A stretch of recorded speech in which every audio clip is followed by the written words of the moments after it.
My fiancé John fell in love with an orphan girl his family had been supporting, even going so far as to break off our engagement. I saw through Ivy's gold-digging intentions and tried to reason with him. But you can't save those hellbent on destruction. The scheming bitch outplayed me instead. Ivy faked her suicide by jumping into the ocean while actually fleeing with stolen money. When John witnessed his beloved's suicide, he blamed me entirely and launched his revenge. First, he bankrupted my family's business through reckless corporate warfare. Then he framed me for financial crimes, paying inmates to give special care to me in prison until I died from the abuse. When I reopened my eyes, I found myself back at the day of Ivy's planned disappearance. This time, I immediately sent an anonymous tip to John. Oh no, she doesn't, these toxic lovebirds belong together. Their dramatic reunion would make perfect material for my upcoming tell-all memoir and reality show. John's shouting match with William and Mary echoed through the mansion. I'm choosing Ivy. The engagement is off. The phantom pain of a smuggled toothbrush stabbing my throat still lingered. This was definitely the day I'd died before. Last life. I'd rushed to expose Ivy's embezzlement from the Wilson family funds. But John called me a jealous liar. That night, Ivy sent her suicide note swearing she'd never be a homewrecker, complete with fake tear stains and GPS coordinates to her jump site. By the time John found her staged death scene, she was sipping cocktails in Bali.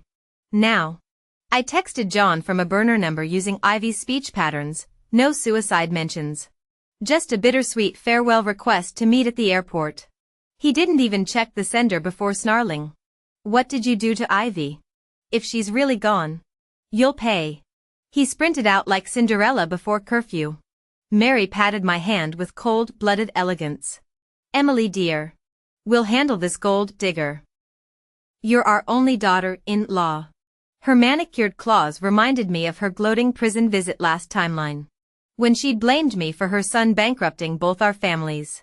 I conjured tearful sniffles. Aunt Mary. I can't force John's heart anymore. The Wilsons publicly humiliating the Johnsons. Grandfather would have dissolved the merger himself. Let them think I was surrendering. My cameras were already rolling at the airport where John would intercept Ivy, right before her flight to Panama with $20 million in embezzled funds. The real show began when security accidentally detained them both. I adjusted my hidden lapel pin recorder. This screaming match about offshore accounts and forged documents would trend for weeks. My production team's hashtag billionaire breakup was already trending. Let them destroy each other. I had a media empire to build. Mr. and Mrs. Wilson. That is William and Mary Wilson. Immediately exchanged glances. Mary sat down beside me. Emily. How could you say that? We know you've been wronged.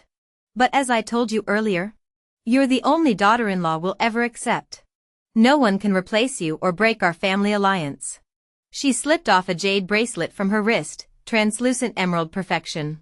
My eyes flickered imperceptibly. Mary clasped it around my wrist. Consider this our apology for John's behavior. You know he's been spoiled since childhood, hot-headed but well-meaning. He still cares for you. Just temporarily blinded by that woman. The jade warmed against my skin as I sniffled pitifully. I understand. See? Emily's always been reasonable. The Wilsons relaxed visibly. My lips curved as I admired the bracelet, last week's auction star. Valued at over $3 million.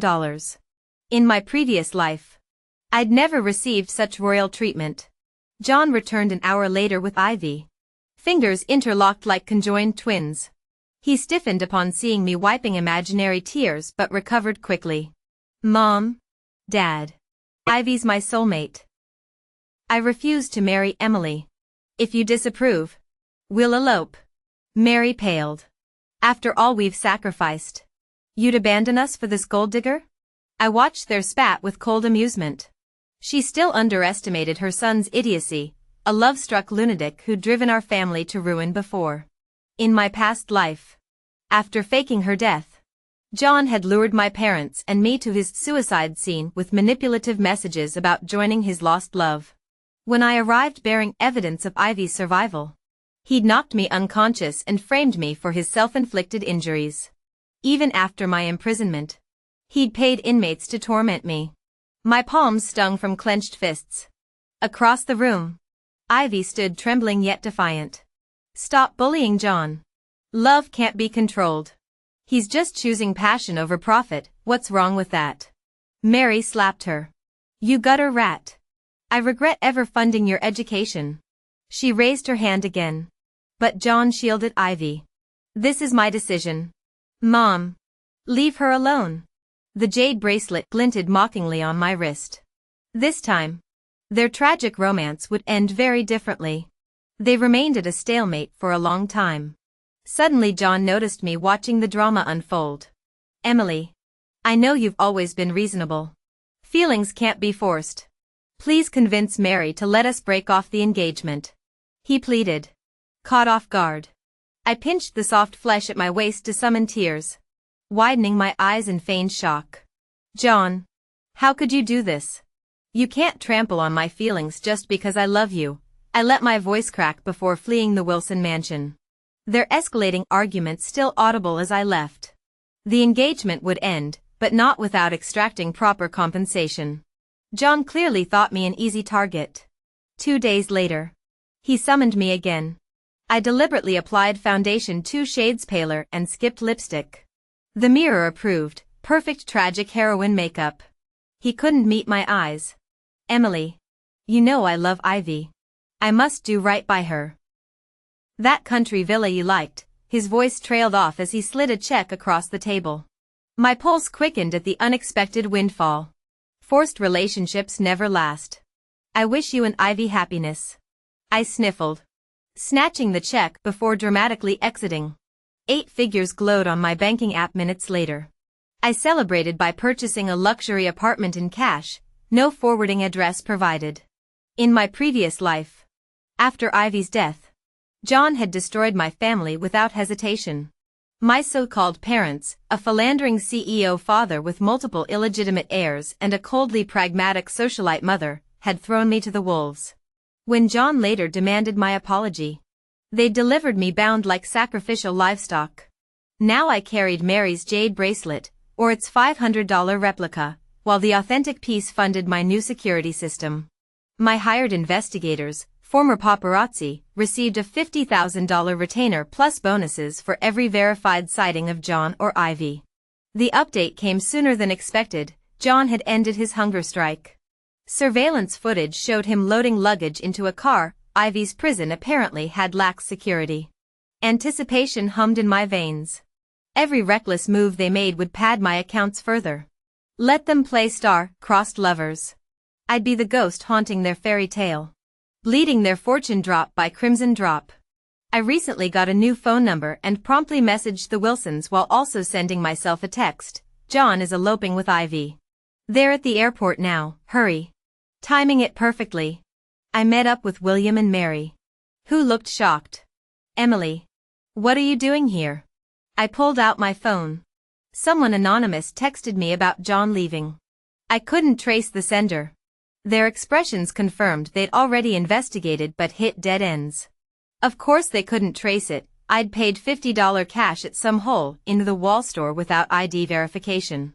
Internally smirking, I put on my most devastated face. Mrs. Wilson. John, I trailed off artfully, watching Mary's face darken. Don't worry, dear. She patted my hand. He won't escape this time. I simply dabbed at non-existent tears, having learned from past lives that playing the fragile victim works better than being the aggressor. Last time I'd been their weapon against their son, only to get blamed for everything.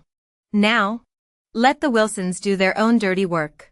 John and Ivy got dragged back by security, his perfect hair mussed and her icy composure cracking. My heart sang watching the spectacle. Mother, call them off. John roared until Mary's slap silenced him. Have you lost your mind?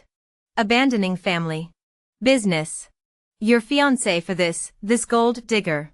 I jumped in before they could blame me again, chin trembling with Oscar-worthy resolve. If he's chosen Ivy, I'll step aside. Some loves aren't meant to be. Mary panicked, cutting me off mid-sacrifice. The Wilsons couldn't afford me breaking the engagement, not with our family's joint venture on the outskirts project still ongoing. My family might not be the wealthiest, but compared to Ivy the penniless orphan, I was their golden ticket. William hauled John away while Mary scrambled to console me, finally pressing a jade Buddhist pendant into my palm. My eyes lit up with genuine interest. You're right, men will be men. I'm sure John will come around. Mary beamed at my compliance. You've always been different from those other hussies. Emily. As a token, her phone already buzzed with a bank transfer notification. 1% profit share from the suburban land development. Consider it an early wedding gift. Even if it's just a little something from Mary to add to your dowry. My smile grew more sincere. Mary. You're too kind. I know you're a good girl. It's getting late, you should head home and rest. My phone buzzed with a payment notification moments after leaving. Not a wasted trip after all. When John had tried starving himself after being dragged home. The Wilson family had 4 nutrients ready. His parents ignored his protests until he gave up. Now here he was at our usual cafe, awkwardly asking, "How have you been lately?" After requesting this meeting to apologize. I couldn't exactly say I'd been thriving. Letting my eyes well up. I stirred my coffee with practiced melancholy. Same as always. I finally murmured. My restraint during the whole Ivy debacle clearly weighed on him. Love isn't something you can control. He blurted, avoiding eye contact. You understand that, right? I lifted my chin proudly. I do. But whoever considered me? That day I came to plan our wedding. You brought home another woman. Declared you'd be with her forever. Did any of you think about how that felt? The guilt tripping worked beautifully. John slid over a check, mumbling about financial compensation being his only option now. I pretended reluctance before leaving it on the table. He'd never dare take it back. Since you're so determined, I'll wish you both well, I said breezily. Though I suppose your parents still disapprove? He nodded. They'll come around eventually. I nearly applauded his delusion. Let the star-crossed lovers have their drama, but not too much. If Ivy tried disappearing again, leaving some tragic note?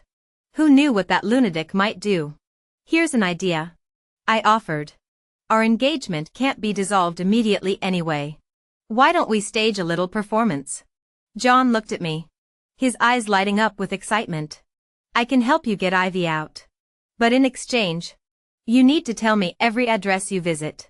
That way, if your parents check up on us, our stories will match. John nodded eagerly. Deal. I'm just overwhelmed. I never thought you'd still want to help me. I forced a bitter smile. What can I say? I've had a crush on you since we were kids. My lips curved knowingly, this love-struck fool. After a pause, he added, don't worry. I'll make sure you're taken care of financially after, well, everything. You won't lose both love and money. I glanced at this romance-obsessed simpleton and gave him my most sincere grin. I hope you two last forever. After all, their prolonged drama meant prolonged paychecks for me. Over the following weeks, John and Ivy became inseparable under my cover. But I knew the clock was ticking. The company funds had been sitting in Ivy's account too long. If she didn't flee the country soon, the embezzlement would surface. She'd never loved John anyway. His wallet had always been her true target. Every escape attempt she made, I'd tip off John through anonymous texts. Her growing frustration amused me. She never suspected the rotating teams of private detectives tailing her 24/7. With William's declining health, John had taken over most family business operations. But lately, the heir apparent had abandoned spreadsheets for sweet nothings, leaving the company in chaos. When William's executives started calling me directly, I knew the game was advancing. Emily. William's voice crackled through the phone. I hear you've been spending time with John. Do you realize he's neglected the company? Everything's falling apart. I feigned surprise. He visits me briefly each day. But I wouldn't dare monitor him. Not after last time he disappeared. The line went silent as my words hit their mark, a reminder of John's previous elopement attempt. I didn't mean, William backpedaled. Choking up slightly, I murmured. I understand your concerns. But his work schedule isn't my place to question. Hanging up. I smiled. The final act approached.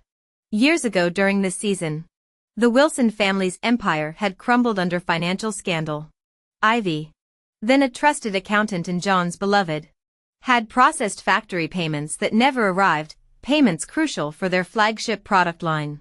By the time anyone noticed, she'd faked her death with a dummy corpse and vanished with the cash. Now history repeated. But with key differences. Though Ivy had the money, my interference kept her trapped. Factories had begun protesting delayed payments. Their latest demonstration reaching William himself. When he finally checked the accounts, the missing millions stunned him. Confrontation loomed. But John blocked his father's path. Ivy would never betray us. Accusing her without proof insults me and our love. The stage was set. Let the lovers defend their fairy tale while the real players counted their chips. John stood facing William, making solemn promises with unwavering determination etched across his nostalgic expression. As the heated argument between John and William continued, my private investigator sent an urgent update. Ivy had bribed security from the Wilson family and was heading to the airport to flee. They asked if we should intercept. I immediately devised a plan, instructing them to send anonymous alerts to John, William, and Mary while delaying Ivy's escape. I emphasized keeping her visible at the airport to maintain the illusion of attempted flight. The team responded with a crisp okay.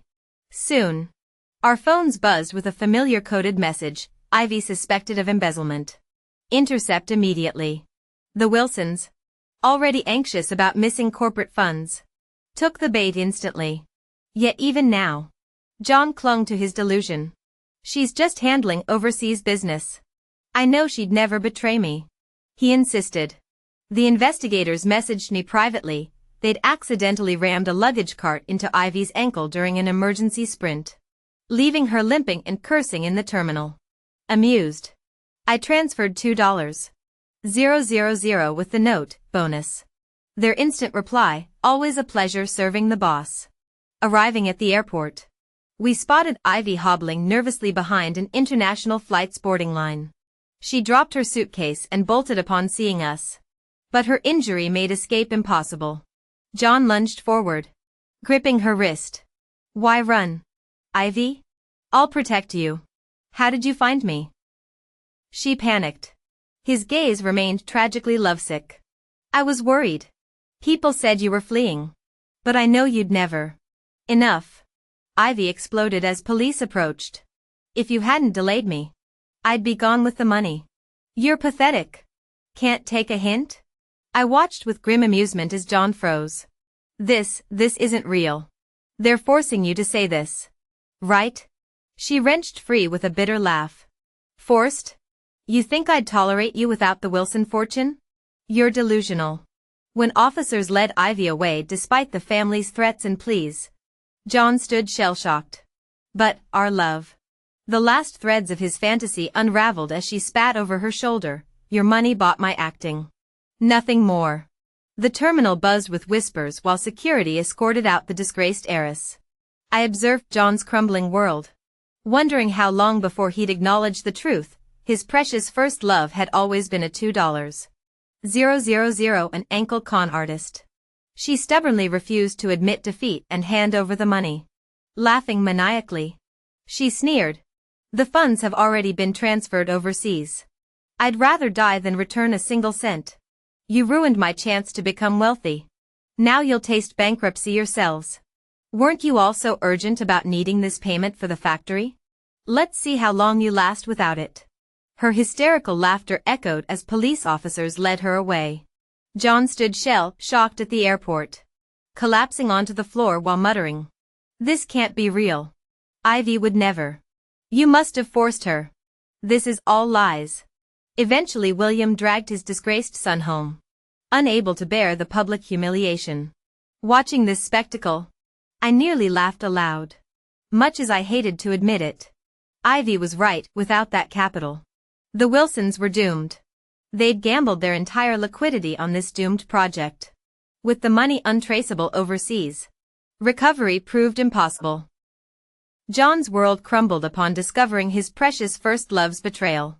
For weeks he wallowed in misery while I gleefully followed the scandal from home. Could I have warned them earlier? Perhaps. But why would I?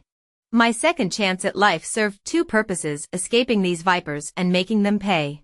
After all, they'd literally killed me in my previous life. The real surprise came when John sought me out. In that familiar cafe. The once vibrant air now resembled a haunted ghost. Love's casualties showed starkly on his gaunt face. I was wrong, Emily, he pleaded, eyes bloodshot. I never imagined Ivy could. She played us all. That ungrateful snake. I stirred my cappuccino, remembering our last encounter here when he'd gushed about his undying love for Ivy. Now this dramatic about face? Pathetic. What exactly do you want from me? I asked coldly. He blinked, unprepared for my detachment. As if that walnut-sized brain couldn't comprehend being rejected. Fidgeting awkwardly, he blurted. Ask your father to bail us out. Once we recover, I'll marry you properly. You'll be my only wife. I swear. No more contact with Ivy ever. My laughter rang out sharp and sudden. You actually think I'd want you? His confusion would have been comical if it weren't so tragic. But, you've always loved me. It's not like helping would strain your family. The coffee cup clattered loudly as I stood. Love you? For what? Your pea-sized brain full of romantic delusions? Your laughable Casanova complex? Name one quality worth loving. Grabbing my purse, I left him gaping like a stranded goldfish. Some people never learn. If you came here today to ask me for money, then you've got the wrong person. The Wilson family's financial gap exceeds $500 million. I don't know what your so-called factories have been producing. But whether it's the Johnson family or any other clan, none of us can fill that black hole. You're on your own. I turned to leave when John suddenly stood up. Emily, you can't be this heartless. You're pushing me toward death. I snorted without looking back. Cowards like you only know how to threaten people who care about you with suicide.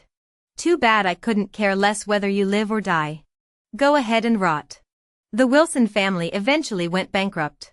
Later I learned they'd been illegally manufacturing pharmaceuticals through their factories, planning to rebrand them for sale. When the factory didn't receive final payments, they sued. During the judicial investigation, authorities discovered the Wilsons hadn't even obtained proper drug distribution licenses. That's why no one would lend them the $500 million. Everyone knew their empire was built on a hornet's nest.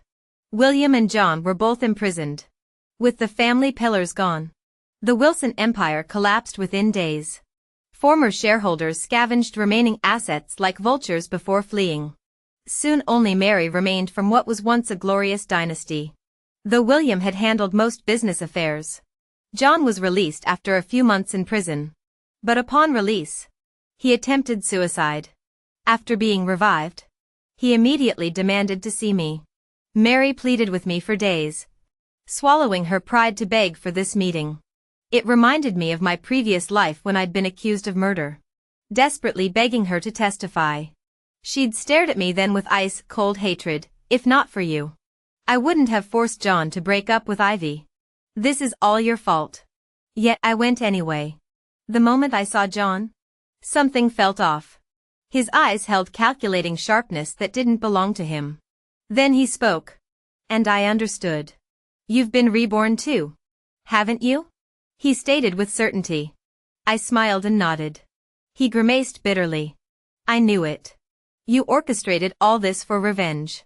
Still an idiot. I scoffed. Emily, I've changed. Tears welled in his eyes. You've had your vengeance. I've died once already. Can't we start over? I'll make it up to you. After everything. I realized you're the only one Hard pass. I interrupted. I've got wealth, freedom, and no man dragging me down. Why would I settle for damaged goods like you? His face froze. I walked out without another glance. The moment I entered, I heard John tumble off the bed behind me. He wailed about wanting to restart our relationship. babbling about regrets. Later I heard after the Wilson family's bankruptcy, Mary used their remaining funds to open a small eatery. But having lived in luxury for decades, neither could handle the grind. The business folded within days. After blowing through their last savings, they took up menial jobs. He became a neighborhood security guard while she cleaned stairwells. Whenever I passed by, both mother and son would avert their eyes, not wanting to rub salt in wounds. I started avoiding that exit entirely. When my parents learned about the Wilsons' downfall, they tried swapping in another arranged marriage candidate. Upon hearing this, I packed my belongings and boarded the next flight overseas. Years later, I returned to find my dear father critically ill. Though his health had been failing, he'd clung to his parade of young mistresses until finally suffering a stroke. My precious mother had already siphoned off a chunk of cash to enjoy life with some boy toy, abandoning him completely. His legion of illegitimate children had divided the remaining assets while I was abroad, though none bothered with his care. To keep me from contesting, they'd generously left the largest share in this rotten pie for me. I cheerfully accepted my portion before dumping him in a budget nursing home. $3,000 monthly. Nothing fancy. The pathetic wretch died within weeks. At the funeral, I dabbed fake tears before sending him off to the afterlife and flushing his ashes down the toilet. That very night, I celebrated my warm inheritance by ordering 10 male models. Nestled among them, I sighed contentedly. Now this was the life I deserved.